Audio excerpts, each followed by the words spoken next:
네, 여러분 안녕하세요. 반갑습니다. 우리 신자와 고난. 이제는 고난이 올 때 우리가 어떻게 대처해야 되는지를 한번 살펴보고자 합니다. 이제 오늘부터 3주 동안 모든 주제를 다 다룰 수는 없겠지만 크게 세 가지 주제로 우리가 각각의 경우에서 고난이 올 때 어떻게 대처해야 되는지를 성경의 인물들을 통해서 한번 답을 찾아보고자 합니다. 자, 우리 지난 시간에 함께 이제 살펴봤던 내용들이 고난의 원인과 종류에 대해 살펴보았었습니다. 이제 고난의 원인은 결핍, 그리고 특히 하늘로부터 공급받는 하나님의 자원들의 결핍으로 말미암아 우리가 고난을 그리고 고통을 겪는다고 하였습니다. 그리고 이 고난은 한 가지로 모두 다 귀결될 수 있는 것이 아니라 여러 가지 종류. 그러니까 우리가 어떤 영적인 침체에 있을 때, 그리고 우리가 죄로 인해서 벌을 받을 때, 아니면 우리가 그리스도인으로 살아가기 위해 살아갈 때, 뭐 이런 수많은 여러 가지 종류에 대해서 고난은 여러 가지 종류들이 있다는 것을 살펴보았습니다. 자, 그렇다면 우리에게 이렇게 다양한 종류의 고난이 찾아올 때 우리는 어떻게 반응을 해야 할까요? 우리는 그 해답을 성경의 인물을 통해 발견할 수가 있습니다. 우리가 오늘 살펴볼 이 고난의 주제는 깊은 침체로 인한 고난을 받을 때 우리는 어떻게 대처해야 되는가라는 부분을 살펴보고자 합니다. 구원받은 신자는 죄로 말미암아서 단절되었던 하늘 자원을 다시금 공급받아 영적인 결핍을 채울 수 있는 사람들입니다. 죄로 말미암아서 더 이상 하나님께로부터 이 하늘 자원과 하나님의 은혜를 공급받을 수 없던 사람들이 이제는 다시금 하나님으로부터 말미암아 충분한 영적인 자원들을 공급받을 수 있게 된 것이죠. 근데 여기서 문제가 한 가지 있습니다. 구원받은 신자들은 그렇다면 늘 항상 이 하늘로부터 주어지는 자원의 풍성함을 누리고 살아갈까요? 당장 우리의 삶을 생각해 보아도 그렇지 않다는 것을 잘 알고 있습니다. 신자는 때로는 깊은 영적인 침체를 겪으면서 이럴 때 하나님과의 깊은 교제로 인해 공급받던 하늘 자원이 끊기는 경험과 함께 삶의 고난이 찾아오는 것입니다. 그렇다면 여기서 우리 한 가지 또 질문이 생각나게 됩니다. 자, 신자가 하나님과의 완전한 단절을 경험할 수가 있을까요? 우리는 그것이 아니라는 사실을 너무 잘 알고 있습니다. 하나님과의 완전한 단절이 무엇일까요? 바꿔 말하면 우리가 받은 이 구원이 취소된다는 것입니다. 우리가 하나님께 다시금 이 교제와 하나님과의 교통이 허락된 것은 예수 그리스도께서 우리의 죄를 해결해 주시고 우리를 구원할 수 있기 때문입니다. 그렇기 때문에 하나님으로부터 완전히 끊어진다라는 것은 우리의 구원이 취소된다는 것인데 하나님께서는 한 번 구원한 당신의 백성을 결코 포기하지 않으시기 때문에 우리의 구원은 취소될 수가 없습니다. 그래서 요한복음 10장 28절에서 내가 그들에게 영원한 생명을 주노니 그들이 결코 멸망하지 않을 것이요 또 그들을 내 손에서 빼앗을 자가 아무도 없느니라 라고 얘기하고 있는 것입니다. 또한 시편 37편 28절에서 주께서 공의를 사랑하시고 자신의 성도들을 버리지 아니하심이라고 이야기하고 있습니다. 근데 여러 가지 이유들로 인해서 신자는 완전히 단절되지는 않지만 일시적으로 은혜의 공급이 단절됨을 겪을 수가 있습니다. 우리는 이것을 영적인 침체라고 부릅니다. 자, 이처럼 이 영적인 침체를 겪는다, 우리의 신앙의 침체를 겪는다라는 것은 하나님으로부터 공급받는 영적인 자원들의 결핍을 의미합니다.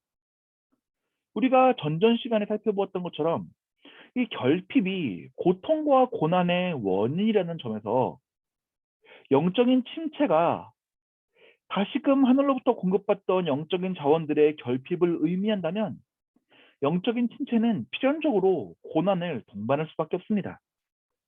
특히 구원받은 신자는 다시 하나님으로부터 공급받는 기쁨과 회복을 맛본 사람들입니다. 아예 몰랐다면 모르지만 이 기쁨과 이 회복을 이미 알게 된 사람들은 이것이 소실되었을 때 더 큰 고통과 고난을 겪기도 하는 것입니다. 그렇다면은 이러한 영적인 침체들은 왜 겪게 될까요? 수많은 사람들이 수많은 이유들을 가지고 영적인 침체와 고난을 겪습니다. 그런데 이제 존 파이퍼 목사님 같은 경우에는 영적 침체를 극복하라라는 소책자에서 5가지 이유로 영적인 침체를 겪을 수 있다라고 이야기를 합니다. 자, 죄의 질병이나 장애 때문에 영적인 침체를 겪을 수 있다라고 이야기합니다. 우리가 흔히 이제 고전 철학의 영향을 많이 받은 사람들은 영과 육을 이분법적으로 생각합니다. 우리의 몸과 우리의 영혼은 상관없거나 우리의 몸은 열등한 것이고 우리의 영혼은 우등한 것이다. 이렇게 잘못 생각합니다. 그런데 우리의 육체도 하나님께서 창조하신 것이고 우리의 영혼도 하나님께서 창조하신 것입니다. 하나님의 완전한 창조물은 영적인 몸과 육적인 몸이 유기체적으로 연결되어 있기 때문에 우리의 몸이 심각한 질병이나 몸의 장애나 이 힘듦이 우리 몸 가운데 찾아올 때 이것은 우리의 감정과 정서와 나아가서 우리 이 신앙과 영적인 부분에까지 영향을 미쳐서 우리가 영적인 침체를 겪고 하나님을 향한 신앙의 열심을 내지 못하게 될 수가 있습니다. 또한 같은 의미에서 몸의 질병 때문이든지 마음의 질병 때문이든지 무기력감과 절망감에 휩싸게 됐을 때 우리는 영적인 침체를 경험하게 됩니다. 또한 무기력과 절망감에 휩싸게 되면 당연히 자연스럽게 기쁨과 감사를 상실하게 됩니다. 하나님으로부터 공급받는 많은 자원들이 있을 때에는 조그만한 어려움들과 우리 길에 장애물들이 있을 때도 그것들을 뛰어넘으면서 기쁨과 감사를 표현합니다. 하지만 이러한 힘들이 고갈되어지고 더 이상 우리에게 몰려오는 장애물들과 우리에게 몰려오는 어려움들을 우리가 극복할 수 없게 되었을 때 우리는 기쁨과 감사를 상실해버리고 영적인 침체에 빠져들게 되는 것입니다. 또한 우리 마음 가운데 고백하지 않은 죄들이 있을 때 하나님께 회개하면서 용서를 구하지 않은 죄들이 있을 때 우리는 영적인 침체를 겪기도 합니다. 이 부분은 제가 앞서서 예전에 강의했던 신자 안의 죄와 은혜 부분을 잘 살펴보게 되시면은 보다 좋은 이해를 얻으실 수 있을 거라고 생각됩니다. 또한 하나님 중심으로 당연히 살아가야 인간이 그렇게 창조되었기 때문에 하나님 중심으로 살아가야 될 인간이 자기 중심적으로 살아가게 된다면 하늘로부터 공급받는 자원들이 끊겨서 영적인 침체를 겪을 수가 있습니다. 자, 그런데 이 4번과 5번 같은 경우에는 죄와 관련된 부분이기 때문에 이것은 다음 주에 죄로 말미암아 고난을 겪을 때라는 주제를 우리가 다루면서 한꺼번에 함께 다루도록 하겠습니다. 그리고 오늘은 이 몸의 질병이나 장애가 있을 때 그래서 무기력과 절망감이 쌓이고 기쁨과 감사함을 상실하여 이런 영적인 힘들과 육적인 힘들을 우리가 상실하였을 때 우리에게 고난이 밀려올 때 우리는 어떻게 반응해야 되는가라는 부분을 한번 살펴보고자 합니다. 자, 영적 침체 회복을 경험한 성경의 인물들은 누가 있을까요? 우리가 고난이라는 주제를 던질 때 가장 먼저 떠오르는 사람이 이 욥입니다. 이 욥의 고난은 성경에서 증거하는 바와 같이 욥의 순수한 신앙을 증명하고 어떠한 고난과 어려움이 오더라도 진실로 하나님을 믿는 자임을 증명하기 위해 주신 고난이었습니다. 그렇습니다. 이 욥이 처음 경험했던 이 육체의 고난, 자녀들과 재산을 잃는 이 모든 고난들은 욥이 처음부터 침체를 겪었기 때문에 아니면은 욥이 무언가 큰 잘못을 했기 때문에 욥이 고난을 받을 만한 무슨 이유를 제공했기 때문에가 아니라 하나님께서 그 안에 있는 순수한 신앙을 증명하시기 위하여 그에게 고난을 처음에 주시는 것이었습니다. 하나님의 이러한 의도에 맞게끔 욥은 예기치 못한 고난이 왔을 때 땅에 엎드려 하나님께 경배하였고 하나님의 이름을 찬송하였고 나아가 범죄하지 않고 하나님을 향해 원망하지 않았습니다. 그런데 만일 그의 신앙이 거짓이었고 하나님을 향한 그의 사랑이 그의 최우선순위가 아니었더라면 그가 가진 모든 것을 잃어버렸을 때 그가 하나님을 원망했을 것입니다. 그렇지 않겠습니까? 많은 사람들이 기복신앙을 가지고 살아갑니다. 이제 시골에 전도하러 많이 다니다 보면 이런 기복신앙을 가지고 신앙생활 하시는 분들이 많이 있어요. 그래서 농사를 지면서 팥값도 잘 받고 이 묵값도 잘 받고 할 때에는 하나님을 기뻐하며 찬양하다가 뭔가 농수산물 가격이 많이 떨어져서 경제적인 손해를 보고 삶의 어려움들을 겪게 되면은 목사님과 교회와 하나님을 원망하는 마음을 많이 갖는 성도들이 있습니다. 이것은 올바른 신앙과 신학이 없이 신앙을 갖게 되었을 때 겪는 문제점이죠. 근데 욥은 아니었습니다. 그가 가진 모든 것을 잃어버렸을 때 하나님을 원망한 것이 아니라 자신의 소유보다 그것을 주시고 같이 취하신 하나님을 사랑했기 때문에 하나님께 영광을 돌릴 수 있었습니다. 이것이 하나님이 인정하신 욥의 신앙이었습니다. 그렇지만 문제는 처음에 고난이 시작되었을 때 이 욥은 하나님께 원망하지 않고 감사하는 마음 그리고 하나님을 의지하는 마음을 가졌지만 고난이 계속되면서 그는 점점 무기력감과 절망에 빠져들어 갔습니다. 욥은 그의 아내가 하나님을 저주하고 죽어버려라 라고 종용할 때에도 하나님을 향한 원망의 말을 내뱉지 않았습니다. 그런데 그는 계속되는 고통 가운데 절망과 무기력감에 휩싸여 모든 감사와 기쁨을 상실한 채 차마 하나님에 대해서 원망하지는 못했지만 자신을 향한 저주와 원망을 쏟아내었습니다. 이것이 얼마나 구구절절히 그 안에 맺혀 있는 것들을 쏟아내었냐면 제가 성경 말씀을 한번 읽어드리도록 하겠습니다. 내가 낳은 난이 멸망하였더라면 사내 아이를 배웠다 하던 그 밤도 그러하였더라면 그날이 캄캄하였더라면 하나님이 위해서 돌아보지 않으셨더라면 빛도 그날을 비추지 않았더라면 어둠과 죽음의 그늘이 그날을 자기 것이라고 주장하였더라면 구름이 그 위에 덮였더라면 흑암이 그날을 덮었더라면 그 밤이 캄캄한 어둠에 잡혔더라면 해의 날에 수와 달의 수에 들지 않았더라면 그 밤에 자식을 뵈지 못했더라면 그 밤에 즐거운 소리가 나지 않았더라면 나를 저주하는 자들 곧 리워야단을 격동시키기에 익숙한 자들이 그 밤을 저주하였더라면 그 밤에 새벽별들이 어두웠더라면 그 밤이 광명을 발할지라도 얻지 못하며 동틈을 보지 못하였더라면 좋았을 것을 이는 내 모태의 문을 닫지 아니하여 내 눈으로 환난을 보게 하였음이로구나. 어찌하여 내가 태에서 죽어 나오지 아니하였던가. 어찌하여 내 어머니가 해산할 때에 내가 숨지지 아니하였던가. 어찌하여 무릎이 나를 받았던가. 어찌하여 내가 젖을 빨았던가.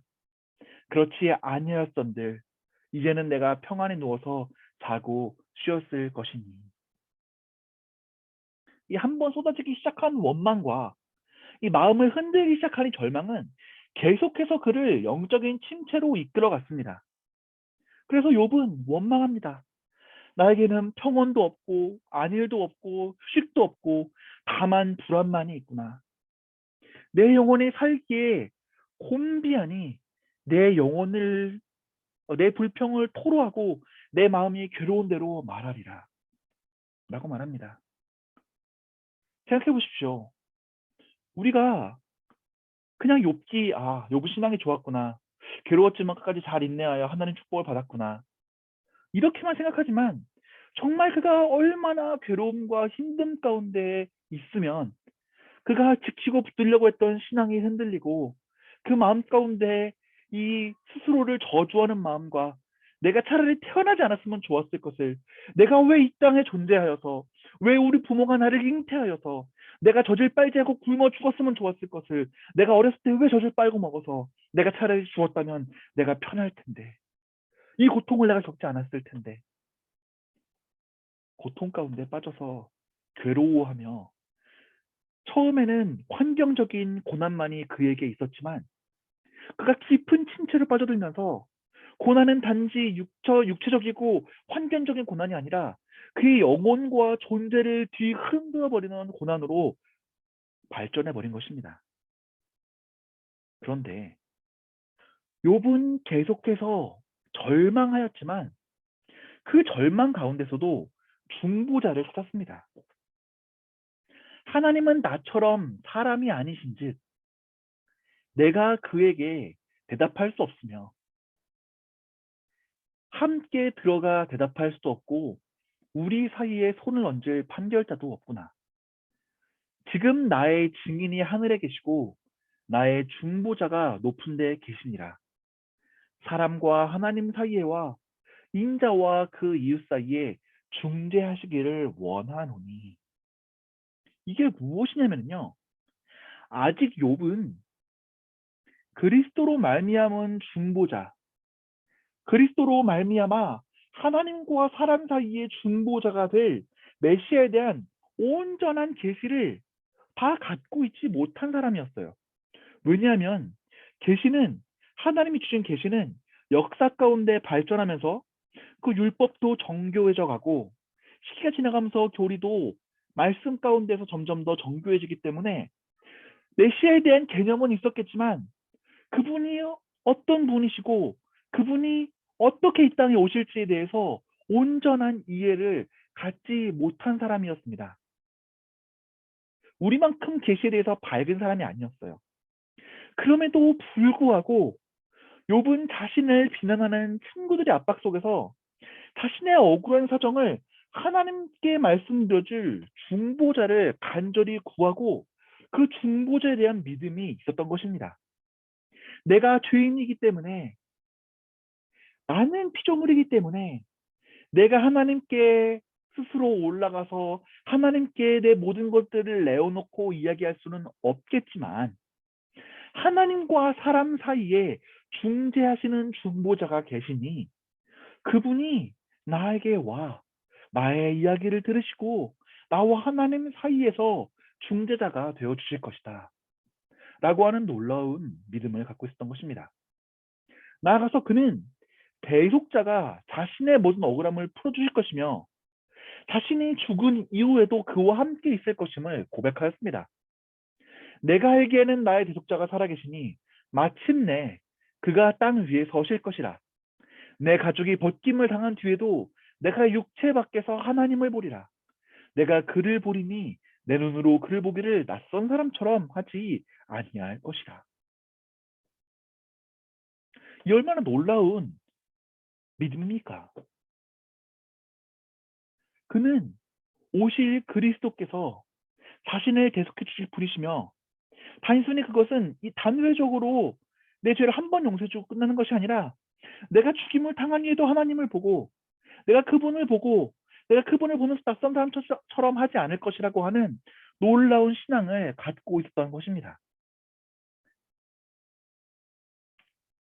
하나님에 대해서 그분의 뜻을 올바로 알지 못하고 자신을 저주하며 우리가 깨닫지 못하는 하나님의 계획과 섭리에 대해서 도전적인 말들을 했던 욥은 하나님께서 38장에 임재하시자 하나님의 주권과 섭리를 깨닫게 되었습니다.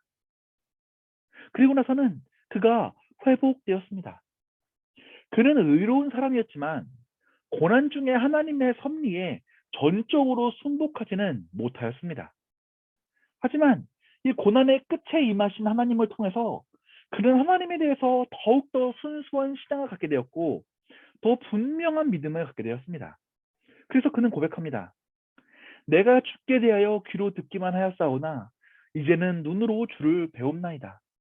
그러므로 내가 스스로 거두어드리고 티끌과 제 가운데서 회개하나이다. 라고 고백한 것입니다. 자, 이 욥의 고난이 우리에게 어떠한 적용을 줄까요?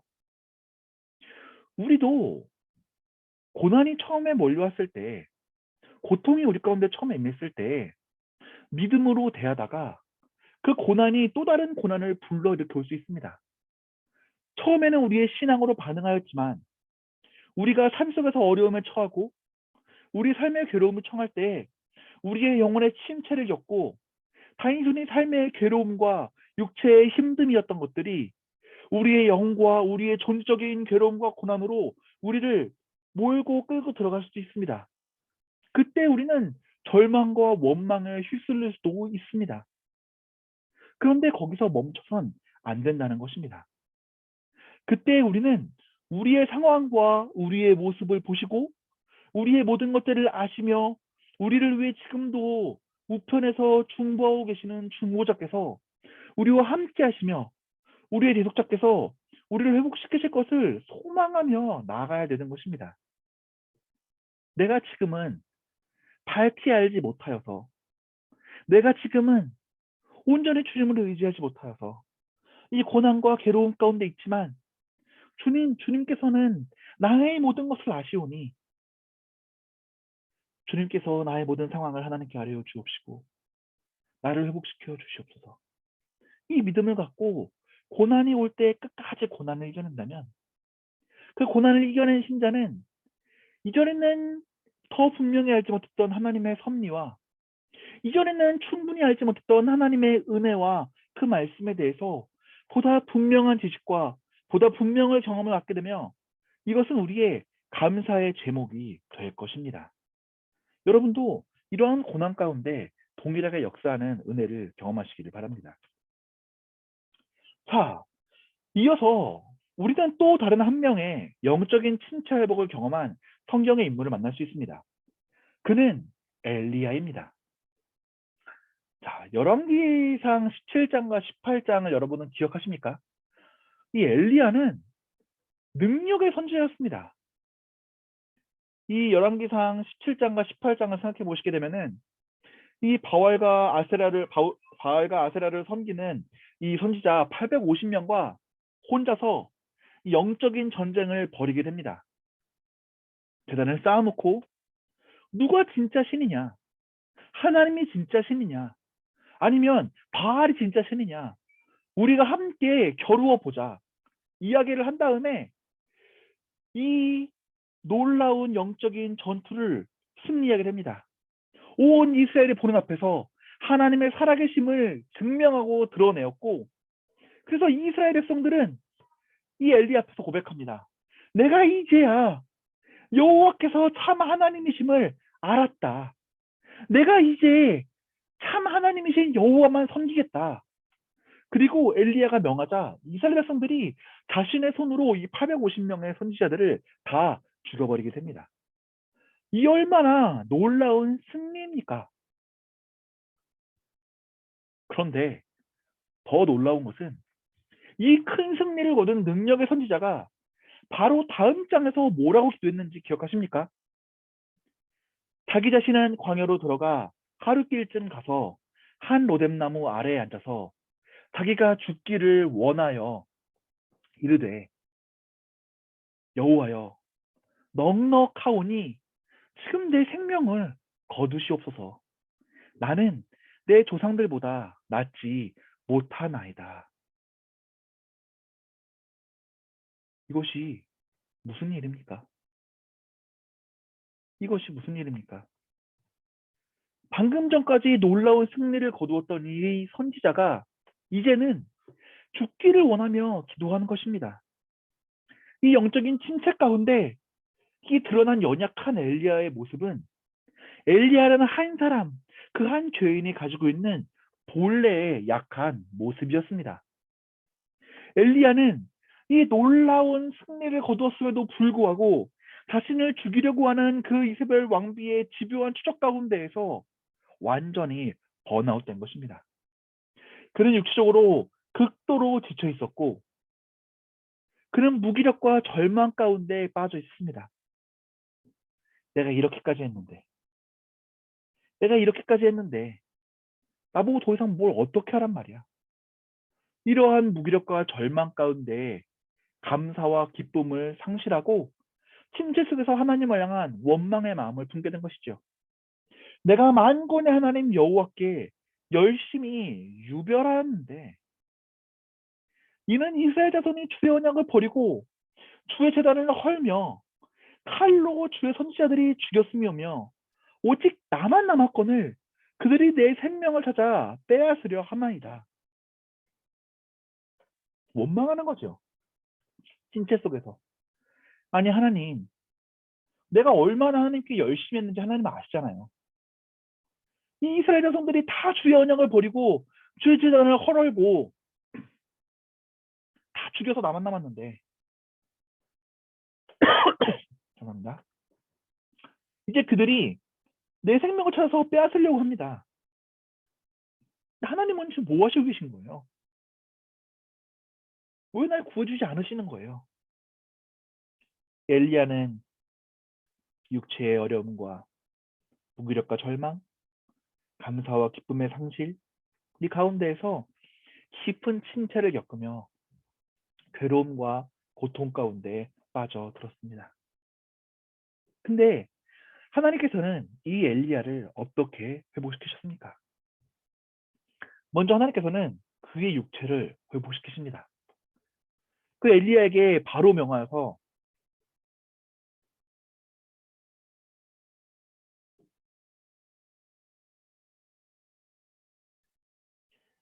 너가 어떻게 그럴 수가 있냐? 너 소명받은 선지자라는 사람이 사명이 있으면 끝까지 충성해야지. 너 지금 이렇게 상황이 좀 좋지 않다고 힘든 일이 있다고 너 이렇게 넘어지면 돼 안 돼?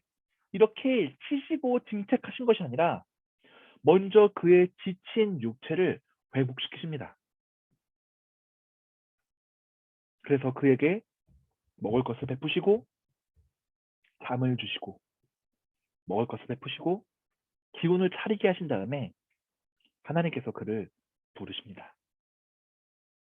하나님께서 그를 하나님의 산으로 부르신 다음에 엘리야를 또 어떻게 회복시키셨습니까? 이 엘리야가 이 하나님께 원하였던 것은 무언가 하나님께서 크신 기적과 크신 권능으로 이 850대 1의 승리를 이루게 하신 것처럼 다시금 무언가 기적을 일으켜 주시기를 바랬을 수도 있습니다. 그래서 마치 이 여호와께서 보여주신 것처럼 이 강한 바람이 산을 가르고 바위를 부수는 것처럼 그리고 지진이 나서 땅이 갈라지고 커다란 불이 일어나는 것처럼 이 자기가 감당할 수 없는 이 어려움들을 하나님께서 한 방에 팡 하고 고쳐주시기를 원했을지도 모릅니다. 근데 하나님께서는 당신의 백성의 고난을 회복시키시고 영적인 심착 가운데 끌어올리실 때 그렇게 하지 않으십니다. 하나님은 그렇게 하지 않으시고 여호와 앞에서 크고 강한 바람이 산을 가르고 바위를 부수나 바람 가운데 여호와께서 계시지 아니하였습니다. 바람 후에 지진이 있으나 지진 가운데도 계시지 아니하였으며 그 후에 불이 있으나 불 가운데서 계시지 아니하시고 불 후에 세미한 소리를 들려주셨습니다. 엘리야야, 내가 어찌하여 여기 있느냐? 그러니까 다시 엘리야가 하나님께 이야기합니다. 하나님, 내가 정말 열심히 주를 섬겼는데 이스라엘 백성들이 주의 언약을 버리고 제단을 헐고 주의 선지자들을 죽였습니다. 나만 남았습니다. 근데 그들이 나까지 죽이려고 합니다. 어떻게 해야 합니까? 그러자 하나님께서는 그의 소명을 다시금 회복시키십니다.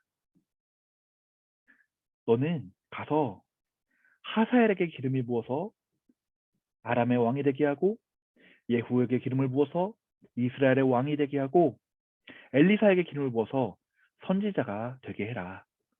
하사엘의 칼을 피하면 예후가 죽일 것이고 예후의 칼을 피하면 엘리사가 죽일 것이다. 그러나 내가 이스라엘 가운데 바알에게 무릎 꿇지 않고 입 맞추지 않은 사람 7,000명을 남겨놓았다. 라고 이야기하신 것입니다. 이 영적인 침체 가운데 방금 전까지 승리하며 나아갔던 사람이 심각한 침체와 함께 고난을 경험합니다. 하나님의 놀라운 능력을 보았는데도 여전히 고통 가운데 이세벨은 자기를 죽이려고 합니다. 생명을 위협받는 고난을 겪습니다.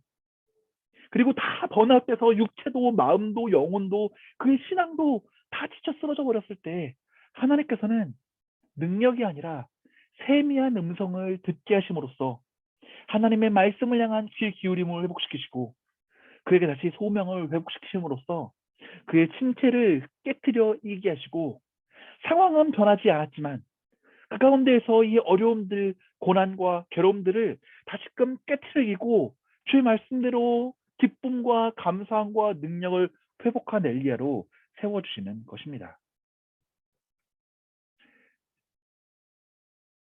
자, 이 엘리야와 이 교훈은, 고난은 우리에게 어떠한 교훈을 줄까요? 신자의 침체는 어떤 경우에는 점진적으로 우리에게 찾아오지만 어떤 경우에는 열심히 믿음 생활을 하고 죄와 분투하며 싸우던 중에도 갑작스럽게 찾아올 수도 있습니다.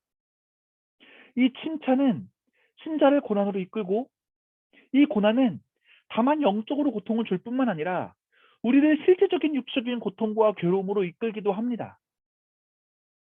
그리고 이 침체로 인한 고난은 우리를 곤고하게 만들며 마치 우리가 신앙이 없는 사람처럼 생각하고 살아가도록 우리를 괴로움 가운데 이끌어가기도 합니다. 그런데 이런 침체로 인한 고난을 극복하기 위해서는 내가 지금 고난 가운데 있는 나에게 하나님께서 무엇을 말씀하시는가 하나님의 음성에 귀 기울이는 것입니다. 두 가지로요. 하나는 하나님의 기록된 말씀인 성경을 통해서, 하나는 하나님께 기도하며 구하는 것입니다.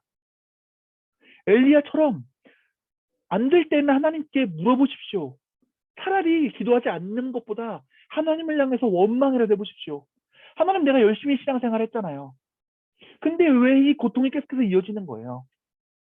내가 믿음으로 승리하는 것 같았어요. 전도를 했는데 많은 사람들이 따라왔어요.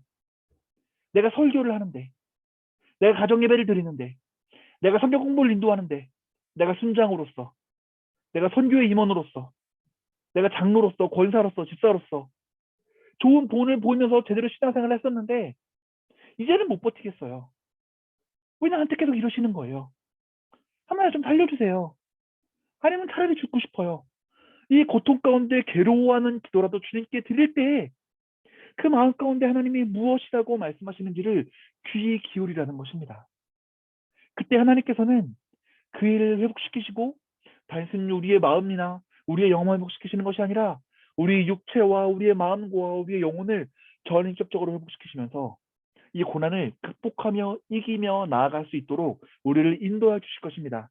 당장 상황이 바뀌지 않을 수도 있습니다. 상황이 바뀌는 것이 고난을 극복하는 것이 아닙니다. 지금 하나님께서 다시 엘리야를 부르셨지만 다시 엘리야를 부르셨다고 바로 이세벨과 아하방이 죽고 선한 왕이 바로 생겨난 것은 아니었습니다.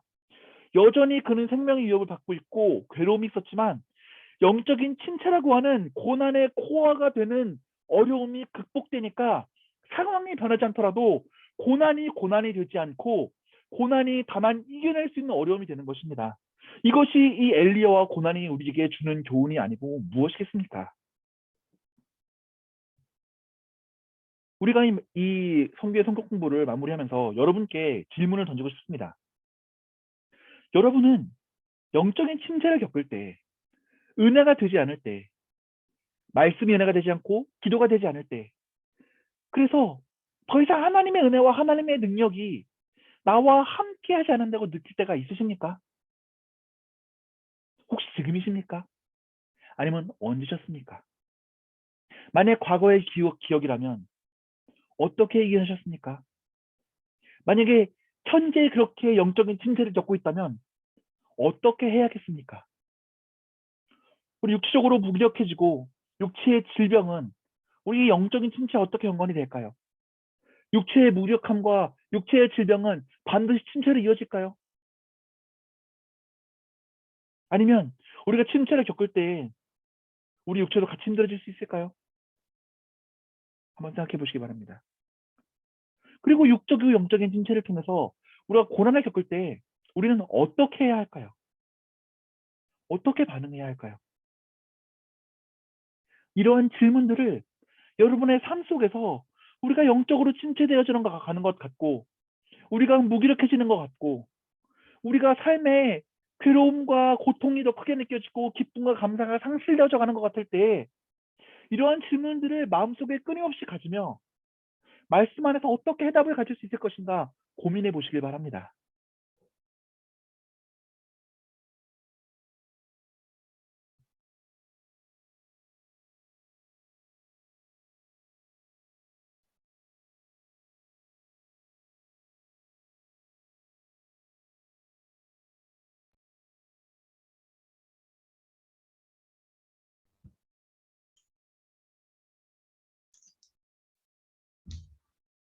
그렇다면 이 질문들은 여러분이 이 영적인 침체로 말미암은 고난을 극복하는데 큰 유익과 도움을 줄 것입니다.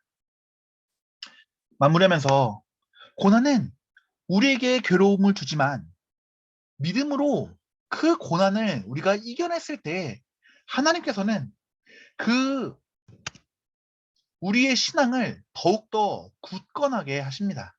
견고하게 하십니다. 여러분은 찬송가 620장 새 찬송가에 새로 추가된 여기에 모인 우리라고 하는 찬송을 기억하실 것입니다. 가사를 묵상해 보십시오. 우리가 시험을 당할 때에도 주께서 함께 계심을 믿습니다.